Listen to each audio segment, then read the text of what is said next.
যে ব্যাংক থেকে সবচেয়ে বেশি লুটপাট হয়েছে এবং স্বাভাবিকভাবে সে টাকাটা পাচার হয়েছে, এই ব্যাংকের যিনি এমডি ছিলেন 5 তারিখের আগে, তিনি এখনও ইসলামী ব্যাংকের এমডি আছেন। তার নামে ধরেন যে দুদকের মামলা আছে, ইসলামী ব্যাংক থেকে তার নামে কোনো মামলা করা হয় নাই। লুটপাট করতে তিনি খুবই ইফিশিয়েন্ট, সে মানে আমরা সেটা ওনার ইফিসিয়েন্সির প্রমাণ আমরা পাইছি। এবং এইটা তিনি একক না, এরকম বেশ কিছু উদাহরণ আমাদের সামনে আছে। শুধু পাচারের কথা কেন, আমাদের এখানে তো মনে করেন যে গণহত্যাকারী যারা নির্দেশে সরাসরি উপস্থিত থেকে যারা গণহত্যার নির্দেশ দিচ্ছেন করছেন, তারা তো এখনও অনেক জায়গায় শপথে বহাল আছেন। এবং কারো কারো নামে যাতে কোনো মামলা না হয়, এটা ধরেন যে এই রাষ্ট্রের একটা গুরুত্বপূর্ণ পার্ট থেকে, পাড়া থেকে এটাকে ধরেন যে আপনার কন্ট্রোল করা হয়, যে ওদের নামে যাতে মামলা না হয়। অন্তত 6 জনের কথা আমি জানি যাদের নামে মামলা করা সম্ভব হয় নাই, রাষ্ট্রকে পুলিশকে কারো পক্ষে সম্ভব হয়নি। জুলাইয়ের এই যে 6-7 মাস অতিবাহিত হয়ে গেল, এটার পরে কি এখনো কেউ নতুন করে এই মামলায় আক্রান্ত হয়েছে বা এই মামলা কি প্রশাসন দিয়েছে কাউকে?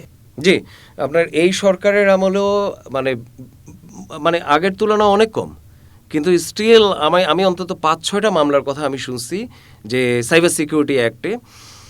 এবং সর্বশেষ গত মাসেই বা 2-3 উইক আগেই আমাদের খুব কাছের বন্ধু, আমাদের সঙ্গে সাংগঠনিকভাবে এক ধরনের সম্পর্ক আছে, এরকম অন্তত 2 জন ব্যক্তিকে সাইবার সিকিউরিটি অ্যাক্টে মামলা দেওয়া হয় লোকাল পলিটিক্সের কারণে। আসলে মূলত লোকাল পলিটিক্স বা আপনার এখানে ধরেন যে একটা লুটপাটে তারা বাধা হয়ে দাঁড়াইছিলেন, এরকম ঘটনার কারণে। আপনি জানবেন রাখাল রাহা এবং নাহিদ হাসান নলেজ। এবং আমি তখন বলছিলাম যে ভাই, ওনারা যদি ধরেন যে কোনো অপরাধ করছেন, ওনারা যদি অপরাধ করেন, আপনি জুলুম করে তো তাদের বিচার করতে পারেন না। আপনি তাদের সঙ্গে সবচেয়ে মানবিকভাবে আসলে জুলুমের বিচার করতে হবে বা অপরাধের বিচার করতে হবে। কোনো জুলুম দিয়ে আসলে কোনো অপরাধের বিচার হইতে পারে না। আমি বলছিলাম যে আপনারা রেগুলার যে আইন, ওনারা যদি কারো ধরেন যে কোনো অনুভূতিতে আঘাত হানছে বা কোনো একটা জিনিস যদি ওনারা ভুল করে থাকে, আপনি রেগুলার আইনে সেটার বিচার করেন। একটা জুলুমের আইনে কেন আপনি তাদেরকে মামলা দেবেন? শুধু যে মামলা দেওয়া হয়েছে সেটা না, ওদেরকে ধরেন যে আপনার যত রকমের প্রেশার ক্রিয়েট করা সম্ভব, মব যেটা করে আর কি বাংলাদেশে, সবই করা হয়েছিল। এবং পুলিশ মানে স্বতঃস্ফূর্তভাবে বলতেছিলেন যে আমরা ডিজিটাল অ্যানালগ সব রকম উপায়ে এই আসামিদেরকে আমরা খুঁজে বের করার চেষ্টা করছি। তো এই যে মনে করেন যে পুলিশের একটা বিপুল উদ্যম, হ্যাঁ, আপনার গণ অভ্যুত্থানের যারা গণহত্যাকারী তাদের ক্ষেত্রে আমরা এই জিনিসগুলো দেখি না, কিন্তু এই সাম্প্রতিক সময়ে আমরা দেখলাম। তো যেটা মূল আলাপ সেটা হচ্ছে যে সাইবার সিকিউরিটি অ্যাক্টে এখনও মামলা হচ্ছে এবং স্পিচ অফেন্সেই মামলা হচ্ছে। যদি হ্যাকিংয়ের মামলা হতো তাও আমি ধরেন যে নিজেকে একটা বুঝ দিতে পারতাম যে ঠিক আছে, হ্যাকিংয়ের বিচার ধরেন যে অন্য আইনে সম্ভব না, আমি ধরলাম। কিন্তু স্পিচ অফেন্সের বিষয়গুলো তো আসলে অনেকগুলো রেগুলার আইনে আসলে এগুলোর বিচার করা সম্ভব। সেটা না করে সাইবার সিকিউরিটি একটা মামলা দেয়া হচ্ছে এবং মামলাটা নেওয়া হচ্ছে এবং সেটা তদন্তে পাঠানো হচ্ছে সিআইডিকে। আপনার পুলিশ সেখানে খুব আলট্রা অ্যাক্টিভ। এই সবগুলো জিনিস এই সরকার সম্পর্কে খুব বাজে একটা বার্তা দেয়। আমরা গণমাধ্যমের বরাত দিয়ে দেখেছি যে একজন পিতা সন্তানের সেমিস্টার খরচ পাঠিয়েছে 400 কোটি টাকা। এই যে পাচার বিগত সরকারের আমলে হয়েছে এবং এই পাচারের অর্থ ফিরিয়ে আনার জন্য উল্লেখযোগ্য কোনো কার্যক্রম আমরা দেখতে পারছি না। জি, খুবই গুরুত্বপূর্ণ একটা প্রশ্ন। মানে একটা দেশের যে সমস্ত কারণে মনে করেন যে যত ধরনের অপরাধ হয়, তার মধ্যে যেই অপরাধের কারণে একটা দেশের সবচেয়ে বেশি ক্ষতি হয় তার একটা হচ্ছে যে আসলে পাচার। মনে করেন যে আমি যদি লুটপাট করি, আমি ধরেন যে আপনার টাকা চুরি করলাম, কিংবা ওনার টাকা ধরেন যে আমি আপনার চাঁদাবাজি করলাম, কিংবা কোনোভাবে আমি ওনার টাকা নিয়ে নিলাম, এই ক্ষতিটা শুধু ওনার।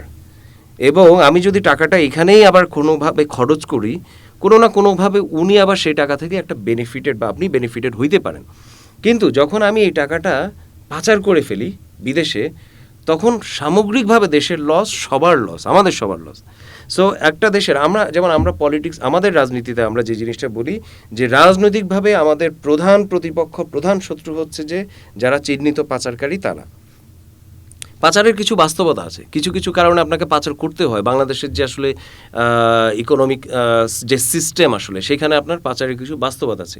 কিন্তু যারা আসলে পাচার করার জন্য নিজে মানে অবৈধ সম্পদ অর্জন, সেটাকে লুটপাট এবং কিংবা সম্পদ লুটপাট করে সেটা বিদেশে পাচার করার জন্য পাচার করেন।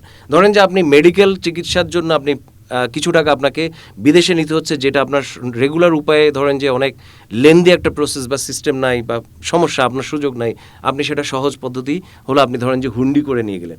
এইটাকে আমি কোনো অপরাধ মনে করি না, এটা তো আপনার প্রয়োজনে আপনি নিচ্ছেন, এটা আমাদের সিস্টেমের সমস্যা। কিন্তু যেটা হচ্ছে পাচার, যে আমরা জানি যে কারা কারা আসলে চিহ্নিত পাচারকারী, আমরা অনেকগুলো ডেটা জানি। আমরা সরকারের কাছ থেকেই সাম্প্রতিক সময় শুনলাম যে 16 বছরে 28 লক্ষ কোটি টাকা পাচার হয়েছে। এবং আমাদের যতটুকু মানে আন্ডারস্ট্যান্ডিং পাচার নিয়ে, যেহেতু আমাদের পার্টির রাষ্ট্র সংস্কার আন্দোলনের একটা প্রথম এবং প্রধান এজেন্ডা হচ্ছে যে পাচার থামানো বাংলাদেশ থেকে, আমরা মনে করি যে এই হিসাবটা মোটামুটি আসলে কারেক্ট। আমাদের একটা স্টাডি আছে, ঠিক আমাদের স্টাডি না, এটা হচ্ছে যে আপনার সরকারি বিভিন্ন সংস্থা বা সরকারের কাছাকাছি সংস্থাগুলোর একটা অ্যাকুমুলেশন ডেটা, এবং সেই ডেটার একটা অ্যাকুমুলেশন আমরা করছিলাম হচ্ছে 19 সালে। 2008 থেকে 18 সাল বা 9 থেকে 18 সাল, এই 10 বছর সময়ে বাংলাদেশ থেকে কি পরিমাণ টাকা পাচার হয়েছে, আপনার বিভিন্নভাবে অপচয় হয়েছে, ক্ষতি হয়েছে, আমরা দেখছিলাম যে আপনার মানে বাংলাদেশে যে পরিমাণ টাকা আসলে ক্ষতি হয়েছে 10 বছরের হিসাব, কিন্তু 50 বছরেই কম বেশি ক্ষতি তো হয়েছে আমাদের এখানে, 50 বছরেই এখানে কম বেশি টাকা লুটপাট হয়েছে, জুলুম হয়েছে, আপনার অপচয় হয়েছে, বিভিন্ন কিছু হয়েছে। কিন্তু 10 বছরের হিসাবে দেখলাম যে 60টা খাতে বাংলাদেশের ক্ষতি হয়েছে হচ্ছিল 28 লক্ষ কোটি টাকা। এখানে পাচার আছে, এখানে ধরেন যে রিজার্ভ লুট, এখানে ধরেন যে ব্যাংকের ভল্টের স্বর্ণ তামা হয়ে গেছে, শেয়ার মার্কেট লুট, এরকম বড় বড় খাতের। এবং এই 28 লক্ষ কোটি টাকা যদি আসলে ক্ষতিটা যদি অ্যাভয়েড করা যাইতো, তাহলে বাংলাদেশের প্রতি গ্রামে আপনি 100 কোটি টাকার বিনিয়োগ করতে পারতেন 10 বছরে, মাত্র 10 বছরে। এখন আপনি চিন্তা করেন, একটা গ্রামে যদি আপনি 100 কোটি টাকার বিনিয়োগ করতে পারেন 10 বছরে, 1 বছরে যদি 10 কোটি টাকার বিনিয়োগ করতে পারেন, ওই গ্রাম থেকে কাউকে শহরে যাইতে হওয়ার কথা না চাকরির জন্য, বরঞ্চ বিদেশ থেকে আমাদের আসলে লোক আনতে হইতো, শ্রমিক আনতে হইতো। তো আমরা এই হচ্ছে যে আপনার মনে করেন যে আমাদের আসলে রাষ্ট্রীয় যে ক্ষতি, পাচার, লুটপাট, এসব, এবং এটার সবচেয়ে বড় ক্ষতিটা হচ্ছে যে পাচারের মাধ্যমে। কারণ পাচার যখন হয়, আমার দেশের সম্পদ সঙ্গে সঙ্গে কমে যায়। এখন এই সরকার আসার পরে আমাদের যে প্রধান যে এক্সপেকটেশনগুলো ছিল, এবং সরকারের কাছ থেকেও আমরা এই প্রমিসগুলোও পেয়েছিলাম যে পাচার বন্ধ করা হবে। আমি মনে করি যে ব্যাংকিং সেক্টরের মাধ্যমে যে পাচারগুলো হইতো, এগুলো কিছু অংশ অন্তত কমানো হয়েছে, কিছু অংশ কমছে, যে কারণে ব্যাংকগুলো আর এখন মনে করেন যে আস্তে আস্তে ব্যাংকগুলো রিকভার করতেছে। কিন্তু যেটা মানে এখনও আমি মনে করি যে বিপুল পরিমাণ টাকা বাংলাদেশ থেকে পাচার হয়। কেন মনে করি? আপনার দুইটা লক্ষণ আছে। যদি পাচার না থাকে আপনার, বা যদি কমে যায়, আপনার ধরেন যে ড্রাগসের দাম বেড়ে যাবে, যেগুলো বিদেশি ড্রাগস ইলিগাল ওয়েতে আসে, সেগুলোর দাম বেড়ে যাবে। আপনার যদি পাচার না হয়, তাহলে আপনার বেইটিং, যে এখানে যে অনলাইন জুয়াগুলো হয়, এগুলো কমে যাবে। কিন্তু আমরা দেখছি যে রিসেন্টলি আপনার ড্রাগসের দাম কমে গেছে এবং বেটিংয়ের আপনার অ্যাভেলেবিলিটি আরও বাড়ছে। তার মানে হচ্ছে যে পাচার আসলে হচ্ছে। কিভাবে হচ্ছে আপনার আন্ডার ইনভয়েসিং, ওভার ইনভয়েসিংয়ের মাধ্যমে। যে কোনো একটা জিনিস যখন কেউ রপ্তানি করে, ধরেন যে 2 টাকার জিনিস আপনার মানে 200 টাকার জিনিস রপ্তানি করার কথা বলে সে আসলে 2 টাকার জিনিস রপ্তানি করতেছে। সো সে আপনার মনে করেন যে 198 টাকা যেটা দেশে আসার কথা, সেই টাকাটা বিদেশে রেখে দিচ্ছে। সো এটা হচ্ছে আপনার আন্ডার ইনভয়েসিং। একই রকমভাবে যখন সে আমদানি করে, ধরেন যে 2 টাকার জিনিস আমদানি করে, সে বলে যে আসলে 200 টাকার জিনিস আমদানি করছি, তখন আমদানির জন্য যে টাকাটা তাকে বিদেশে পাঠাতে হয়, আমদানির মূল্য পোষাতে হয়, সেইখানে ধরেন যে 198 টাকা সে আসলে বিদেশে বেশি টাকা নিয়ে যাচ্ছে। এই যে আন্ডার ইনভয়েসিং, ওভার ইনভয়েসিং, কিছুটা হুন্ডি, এসবের মাধ্যমে পাচার ডেলিভারিডলি হচ্ছে, অবশ্যই হচ্ছে। এখন করণীয় কি? আমরা দেখছি কি, আপনার ইসলামী ব্যাংক, যে ব্যাংকের মাধ্যমে, যে ব্যাংক থেকে সবচেয়ে বেশি লুটপাট হয়েছে এবং স্বাভাবিকভাবে সে টাকাটা পাচার হয়েছে, এই ব্যাংকের যিনি এমডি ছিলেন 5 তারিখের আগে, তিনি এখনও ইসলামী ব্যাংকের এমডি আছেন। তার নামে ধরেন যে দুদকের মামলা আছে, ইসলামী ব্যাংক থেকে তার নামে কোনো মামলা করা হয়নি।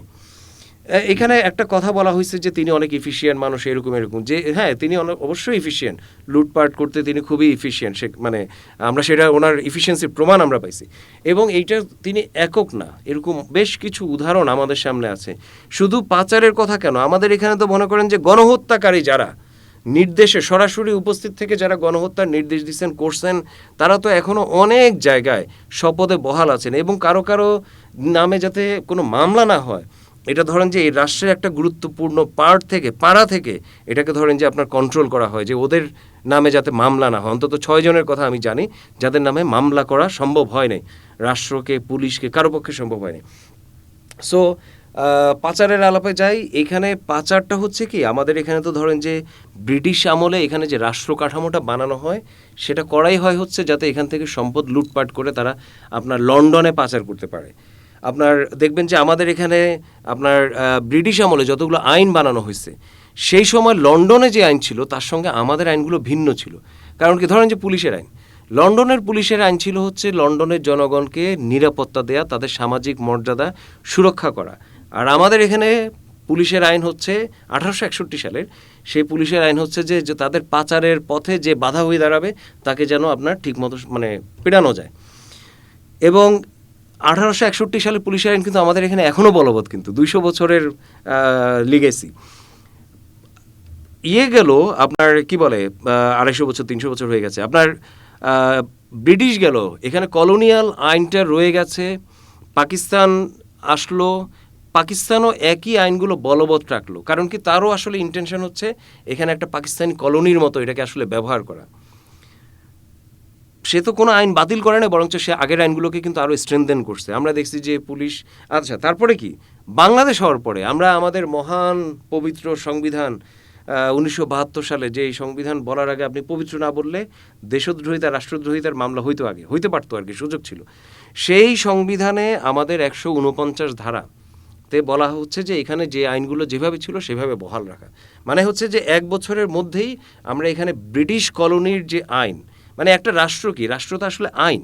রাষ্ট্র হচ্ছে যে আমি আপনার সঙ্গে যদি কোনো অন্যায় করি রাষ্ট্র আমাকে কীভাবে থামাবে, কিংবা আমি যদি কোনো রাষ্ট্রের প্রতি আমার কোনো দায়িত্ব পালন না করি রাষ্ট্র আমাকে কীভাবে সেজন্য ফাইন করবে, আমি ভালো কাজ করলে রাষ্ট্র আমাকে কীভাবে ফ্যাসিলিটেট করবে, আরও অ্যাপ্রিসিয়েট করবে।